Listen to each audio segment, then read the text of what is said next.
Amém. Tudo é possível somente crer.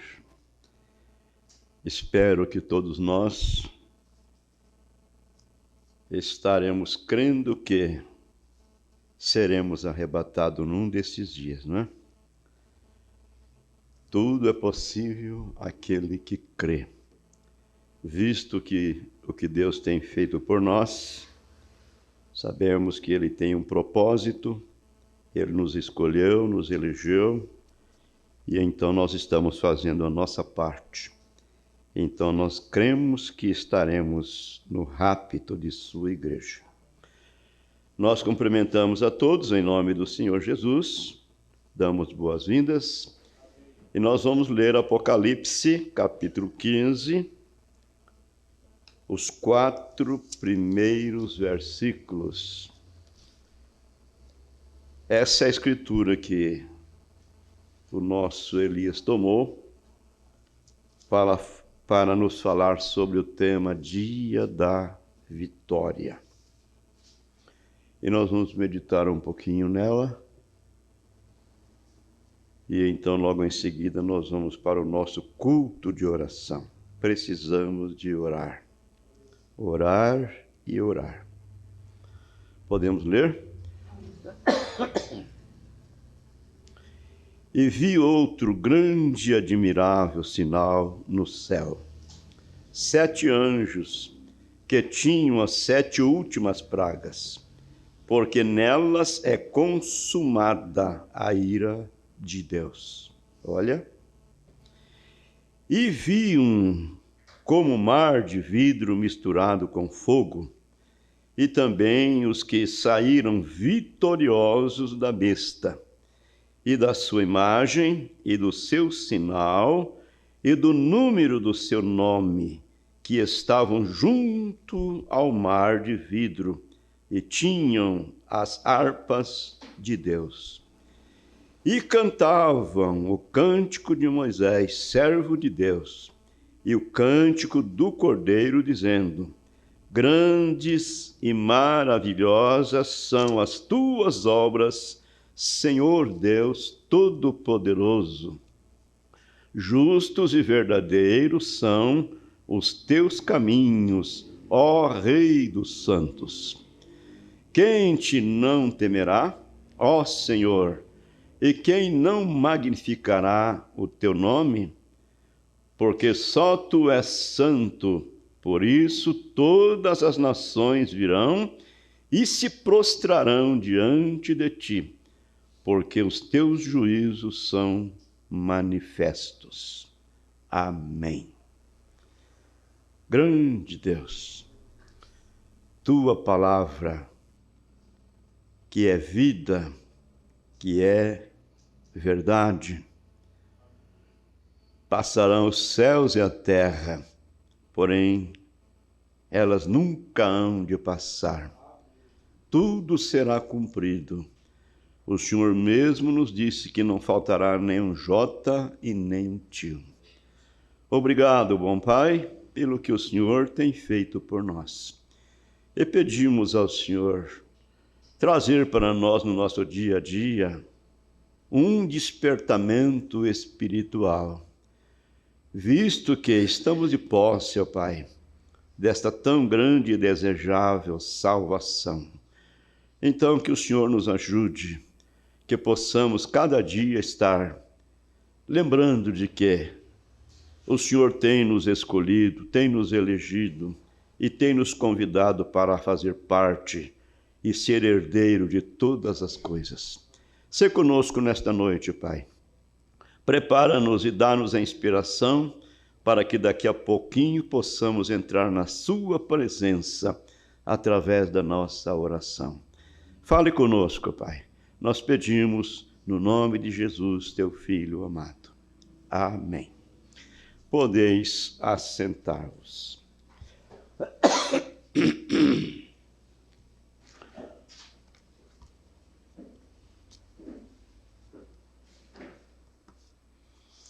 Nós iríamos falar sobre o arrebatamento, mas Deus mudou o meu plano, né? Vamos deixar o outro assunto para a escola domingo próximo. Nesta mensagem, Dia da Vitória, resumindo, o profeta a chama de Dia V. Nós lemos, estudamos, creio que uma boa porção dela. E lembramos onde o profeta nos diz que Deus convida o homem para olhar. Deus convida o homem para olhar. Mas o homem quer mostrar a si mesmo. O homem quer mostrar a si mesmo. O homem acha que ele é grande, que ele é todo suficiente, não é? E eu faço, eu aconteço, quando na verdade o homem não significa nada, né? Somos apenas um bolo de barro, caminhando aqui, não é? Andando aqui com 2 pés. Então, amados, Deus convida o homem para olhar. Mas o homem quer mostrar a si mesmo. O homem está tentando olhar naquilo que Deus está tentando lhe mostrar, porém, nas bases de sua própria ideia em relação a isto.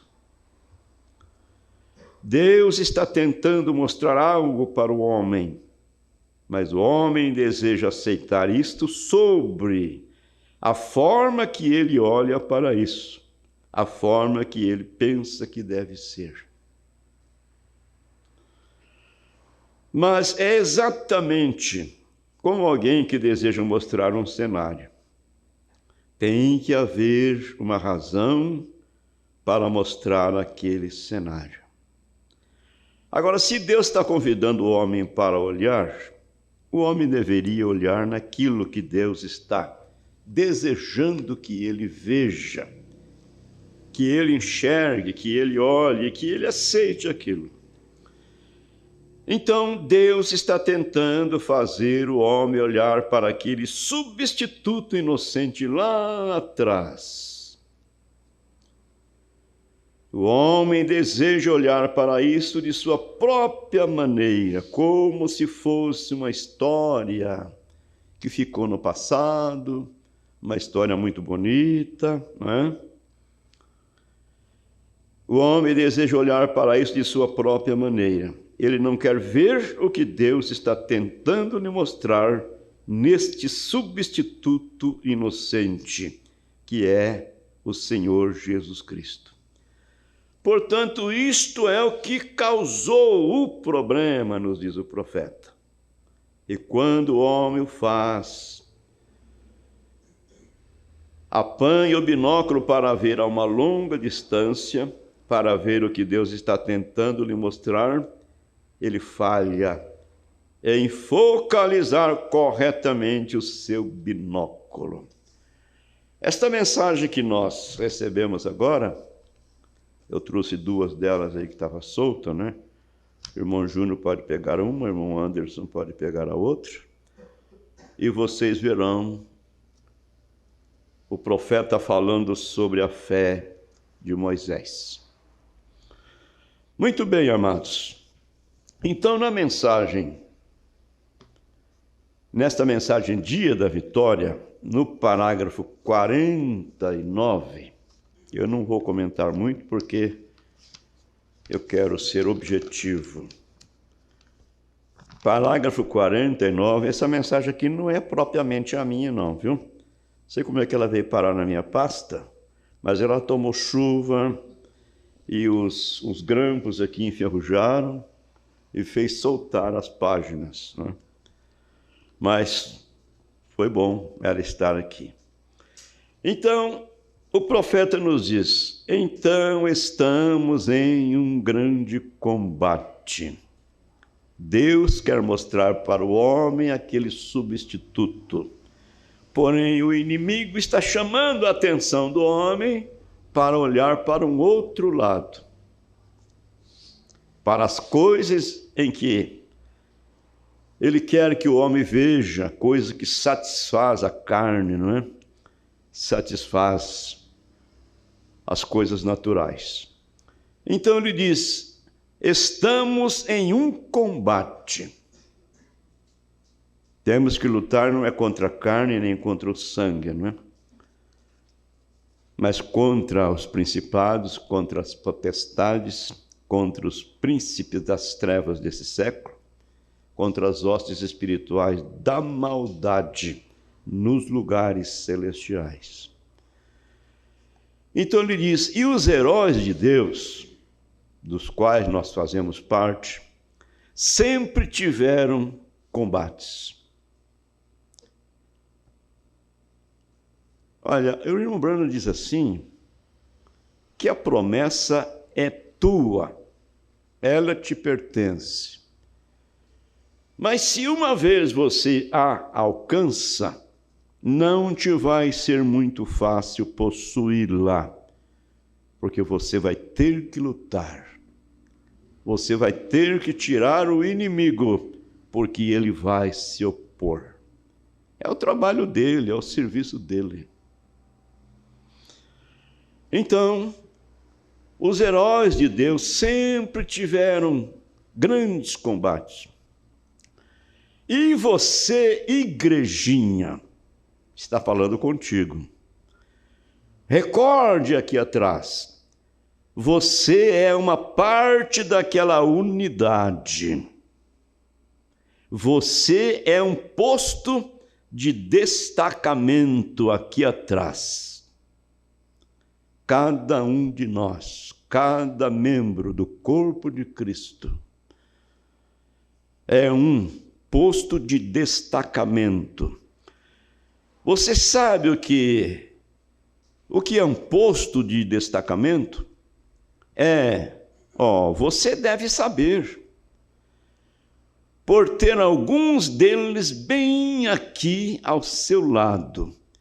Então você é um posto de destacamento ali atrás, em algum lugar, para sustentar as bandeiras, para fazer o que é correto, para continuar clamando que Jesus Cristo é a única esperança do mundo.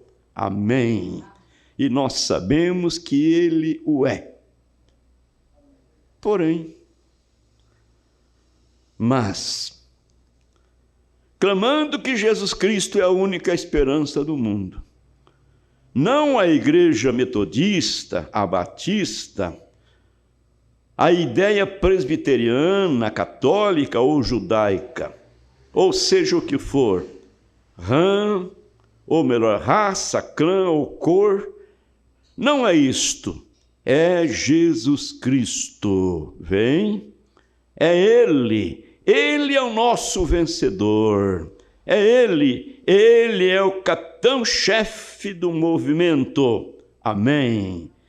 E estas são suas ordens, e temos que executá-las, temos que obedecer às suas ordens. Como você poderia, alguns de vocês, rapazes, que serviram na guerra, como poderia você alguma vez, o capitão dá uma ordem e você vira e faz algo ao contrário? Ora, você bagunça todo o exército. Isto é correto. Ele te colocará em uma grande confusão. Você tem que executar as ordens. A única maneira que você pode fazer isto é focalizando e vendo o propósito.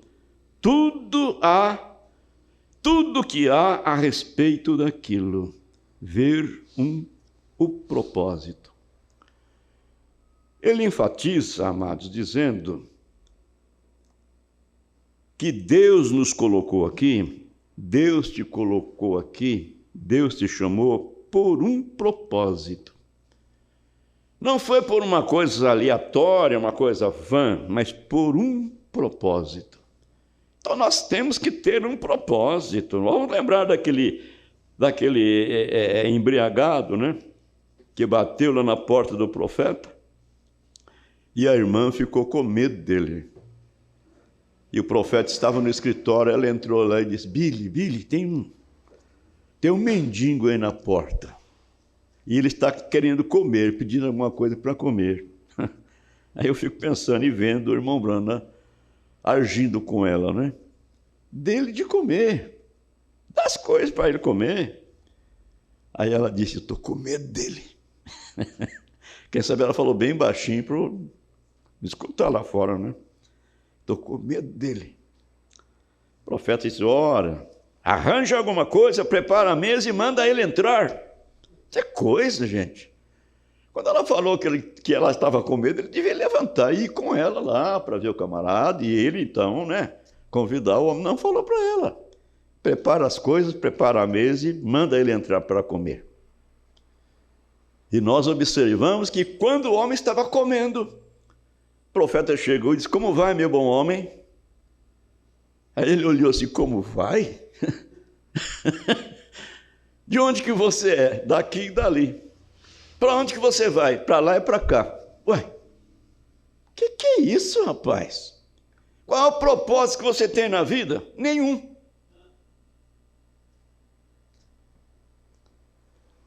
Irmão Branham fala daquela velhinha lavadeira. Ele não fala que é lavadeira de roupa, mas eu penso que sim. Que tinha um propósito no seu coração de fazer algo para Deus.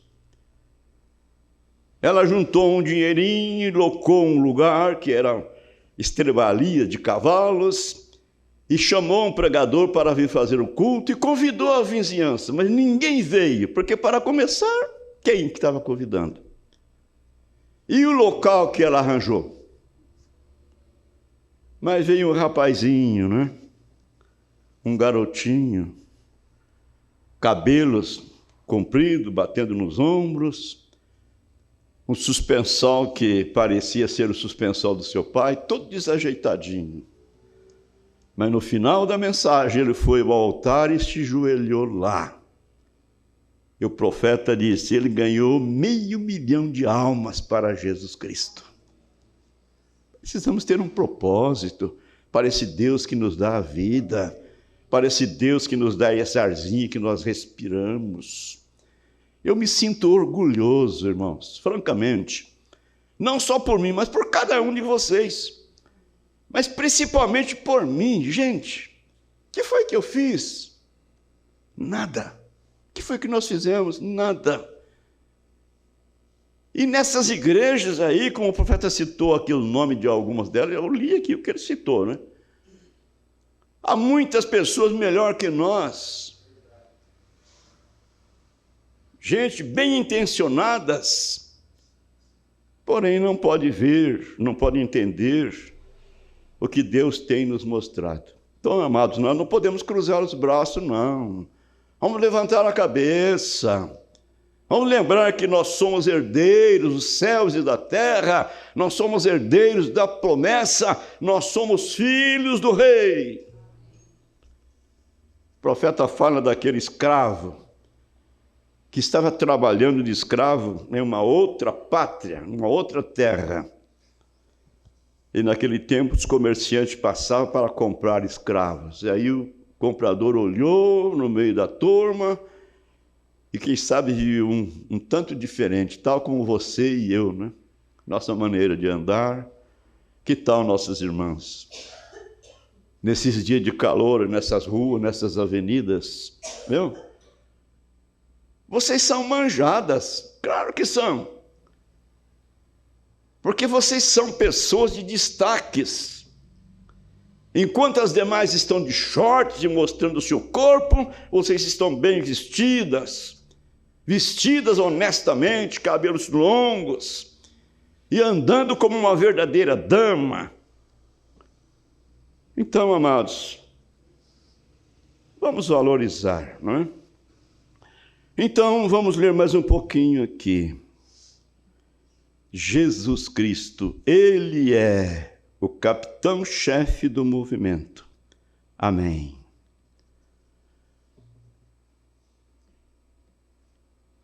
E estas são suas ordens, graças a Deus que nós estamos procurando obedecê-las no melhor em que nós podemos, não é isto? Parágrafo 50. Tivemos muitas grandes batalhas espirituais, muitos grandes dias V que a igreja tem tido. Quero dizer, a igreja, o corpo de Cristo. Não estou falando a respeito do sistema organizacional agora. Estou falando a respeito do corpo de Cristo. O corpo dos crentes, através das eras, tem tido muitos grandes dias V. Falamos a respeito. Já tivemos várias guerras e rumores de guerras, e dias V, e dias V, e dias V. E isto finalmente terminará na grande batalha de Amargedon. Aquela será a última delas. Quando se dará? Depois do milênio. No finalzinho do milênio. Aquela será a última delas.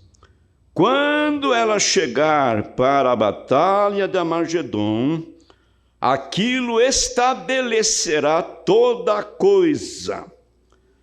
Pouco antes do grande milênio, Armagedão é para limpar a terra, melhor dizendo, depois do milênio, não, antes do milênio. Armagedão é para limpar a terra, preparar a terra para nós viver 1000 anos com ele aqui. Ela, a batalha do Armagedão, purificará a si mesma, ou melhor dizendo, a terra, ela purificará a si mesma com esta explosão atômica.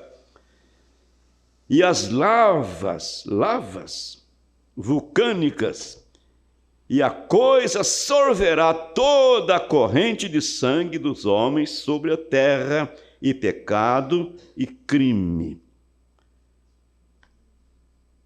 A explosão atômica e as lavas vulcânicas, e a coisa sorverá toda a corrente de sangue dos homens sobre a terra, e pecado e crime.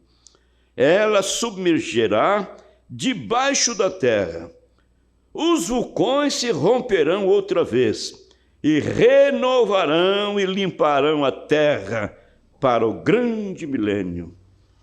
Ele limpará a sua igreja durante aquele tempo para o povo viver. Vou voltar aqui. Ele limpará a sua igreja durante aquele tempo para um povo viver aqui. Ele diz amém. Eu digo, eu gosto disso. Sim, Senhor. Chegará o tempo quando haverá uma grande...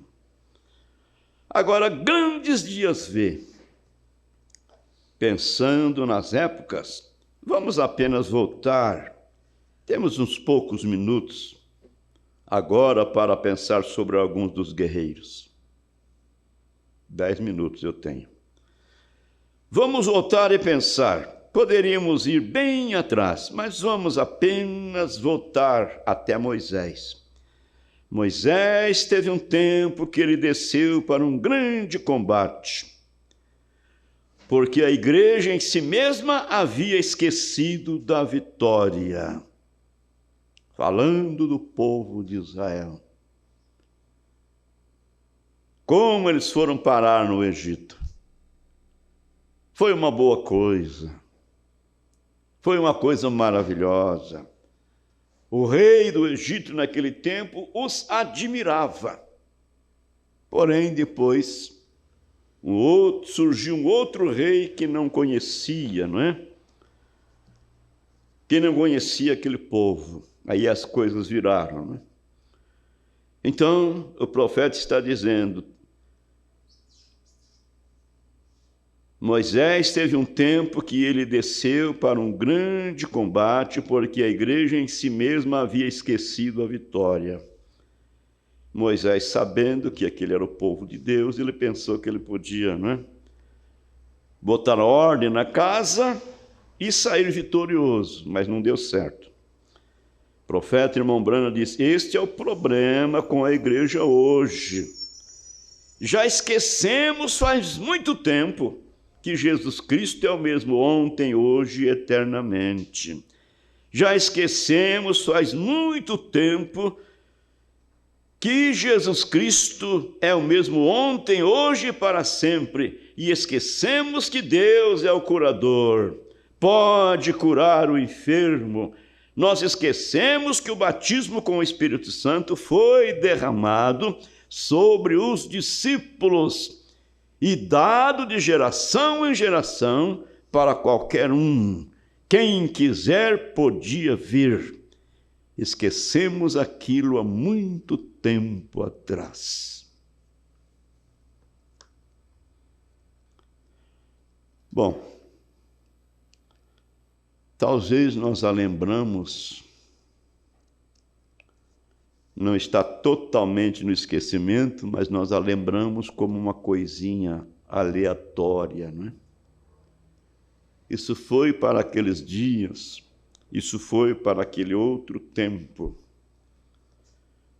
Porém, se Jesus Cristo é o mesmo ontem, hoje e eternamente, então aquilo é para hoje também. Mas o profeta está dizendo que esquecemos, Esquecemos há muito tempo que Deus é o curador, que o batismo no Espírito Santo é de geração em geração. Israel também havia esquecido. Eles ficaram satisfeitos lá embaixo no Egito e então se tornaram escravos. E agora aqui estava Moisés, que desceu com seus próprios afazeres intelectuais, realizações intelectuais, para tentar e sob uma força militar para tirar Israel. E ele falhou em fazê-lo. Mas apenas uma palavra de Deus, lá atrás no deserto, ferveu a coisa toda novamente. Amém. Até então era Moisés querendo fazer, era o homem querendo fazer, o homem querendo olhar naquilo que Deus está tentando mostrar, mas da própria maneira que o homem pensa naquilo. Ele não quer olhar da maneira que Deus quer que o homem veja. Então Moisés desceu lá, pensou que ele podia libertar o povo, como um grande militar, mas não deu certo não, ele teve que fugir de lá. Passaram 40 anos, e agora naquele dia lá, quando a sarça começou a arder, A sarça ardia, ou melhor, o fogo ardia, a sarça não consumia. Deus estava mostrando um sinal para chamar a atenção de Moisés, e quando Moisés se aproximou, ele ouviu a voz: desci para livrar o meu povo e estou te enviando. Amém. Chegará uma hora, meus amados, Deus vai fazer isto. Ele é o Todo-Poderoso. O que ele fez com Sara e Abraão, ele vai fazer com a igreja desta última era, com esta noiva. Ele vai fazer uma mudança, uma transformação, não somente no corpo, mas na alma, no espírito. E agora observe, Moisés ele foi lá atrás e ele focalizou suas lentes, ele viu que aquele era o programa de Deus. O que ele teria que fazer? Ele desceu, ele lutou duramente, ele teve muitos grandes combates, mas uma de suas grandes batalhas de prova, eu gostaria de trazer isto, disse o profeta. Quando ele havia realizado, mostrando sinais e maravilhas através de coisas diferentes que Deus lhe havia mostrado. Ao falar a palavra, aquilo se tornava matéria e acontecia. Amém. A mesma coisa temos hoje. fale a palavra sobre o enfermo e a observe curar. Faça estas outras coisas que a palavra de Deus falou através de lábios humanos. Se disseres a este monte, move-te, e não duvidares, mas creres que o que disseres acontecerá, terás o que disseres. Assim disse Jesus. E agora cremos nisto, e segurem-se nisto, e tomem isto e creiam nisto. E agora Moisés havia, já estamos concluindo, né? Moisés havia crido naquilo, e ele desceu ali, e Deus havia provado estar com ele, mas depois de tê-lo reunido, Deus, isto parece com a vida cristã. Se a pessoa não está absolutamente centralizada em Cristo, a vida cristã parece reter muitas decepções. É que Deus sabe como lidar com o homem. Deus sabe. Se a pessoa não está absolutamente centralizada em Cristo, a vida cristã parece reter muitas decepções. E aí vêm as perguntas, as interrogações, o porquê disso, o porquê daquilo, e às vezes ficamos exigindo até Deus falar conosco o porquê que está acontecendo aquilo. Deus não deve nenhuma satisfação para ninguém. Ele é Deus. Mas estas decepções são a vontade divina de Deus acontecendo por nós. Agora, não parece que isto seria aquilo, mas é a maneira de Deus fazer as coisas. Ele nos deixa chegar ao rio para ver o que faremos. Moisés guiou os filhos de Israel diretamente para o caminho do dever. E o exército de Faraó estava atrás deles. Meu Deus! E a poeira se levantando de 500 mil de homens do exército. Será que eles, olhando para trás, podiam ver a poeira levantando? Eles estavam bem perto, hein? Bem próximo. Meu Deus! E aqui estavam eles, 2 milhões de judeus, desamparados, sem nada ali, de pé, homens e mulheres, crianças e assim por diante.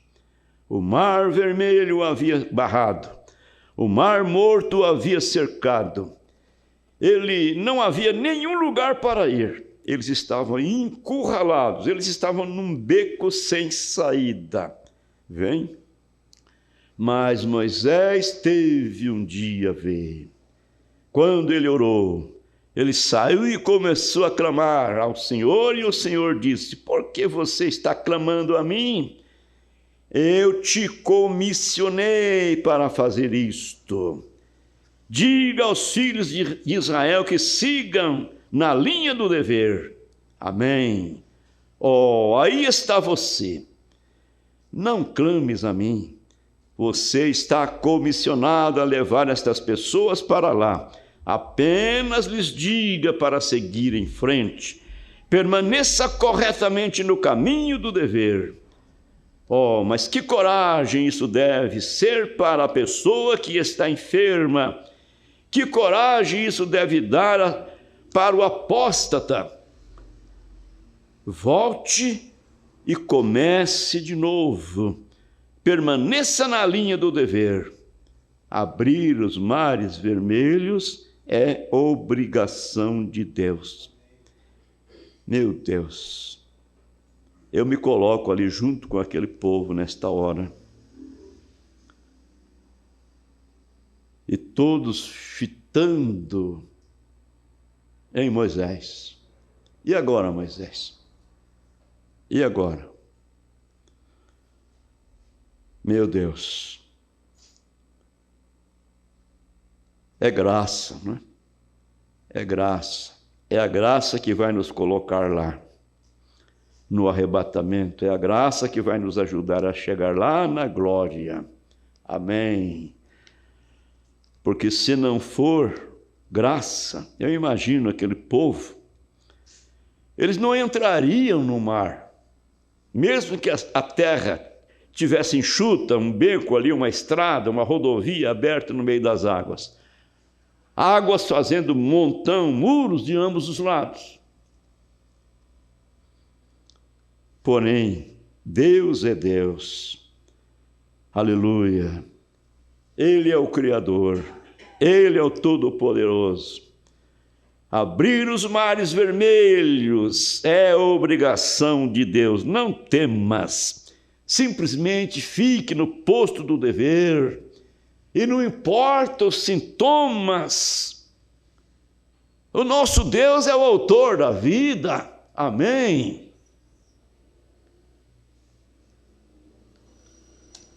É obrigação de Deus. Você apenas fale e siga em frente. Isso é tudo que você tem que fazer. Meu Deus. Moisés, o grande dia V, estava no mar lá embaixo. Oh, que dia V foi aquele para Moisés e para os filhos de Israel. Quando eles falaram e seguiram, não tenho eu. Vocês já viram 10 milagres e ainda duvidam?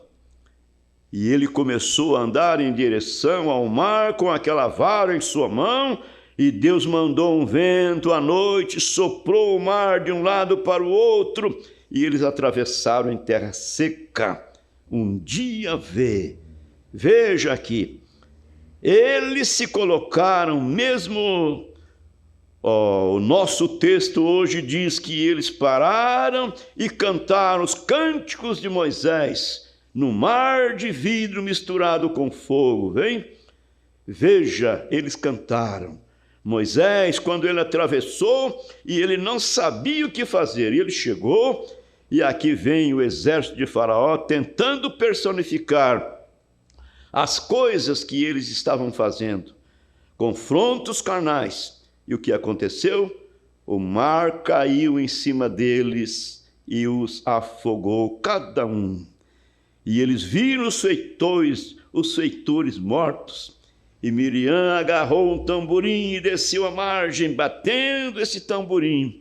E as filhas de Israel seguiram gritando e batendo os tamborins e dançando.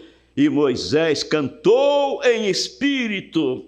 Se aquela não foi uma reunião dos velhos tempos do Espírito Santo, eu nunca vi uma, disse o profeta. E estes egípcios, para os quais vocês estão olhando hoje, vocês nunca mais o verão outra vez. Amém.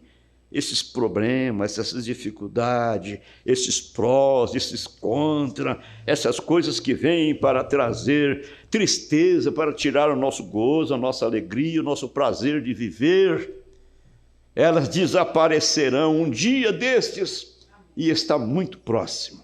Simplesmente vamos ficar no posto do dever, porque estamos servindo ao mesmo Deus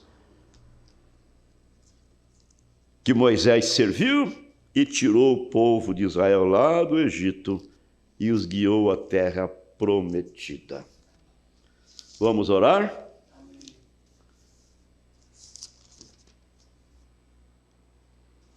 Visto que temos um grande sumo sacerdote, Jesus, Filho de Deus, que penetrou nos céus, retenhamos firmemente a nossa confissão, porque não temos um sumo sacerdote que não possa compadecer-se de nós, ou melhor, das nossas fraquezas, porém um que como nós em tudo foi tentado, mas sem pecado. Cheguemos, pois, com confiança ao trono da graça, para que possamos alcançar misericórdia e achar graça, a fim de sermos ajudados, quando? Em tempo oportuno. Esse é o tempo oportuno. Falemos com Deus.